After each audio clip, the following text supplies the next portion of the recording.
Ce rapport, Yohann Gillet, il est effrayant. Ce qui est effrayant aussi, c'est cette emprise qui a été prise par l'État islamique sur les réseaux sociaux pour attirer de plus en plus de jeunes. C'est ce qu'on constate. Alors, ce rapport, il confirme ce que nous disons au Rassemblement national depuis des années.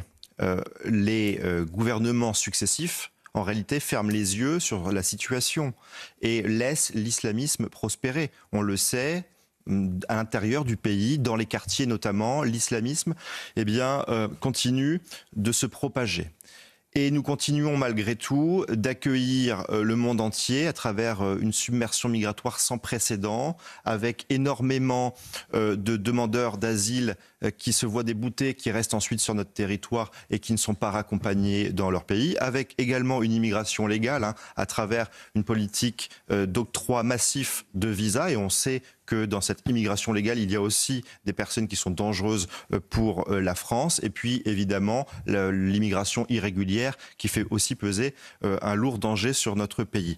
Et malgré ce constat alarmant, les gouvernements et le gouvernement actuel continuent de laisser penser que nous pourrions accueillir par exemple des Gazaouis, alors que nous savons que à Gaza il y a un grand nombre de terroristes et que les Palestiniens, dès le plus jeune âge, sont bercés dans une idéologie de haine contre les Juifs, de haine contre l'Occident. Donc en fait, on n'a pas tiré les conséquences des attentats passés, de la situation, et les gouvernements qui se succèdent continuent de faire peser un réel danger sur les Français. Nous, ce que nous disons au Rassemblement national, c'est qu'il y a une urgence à agir.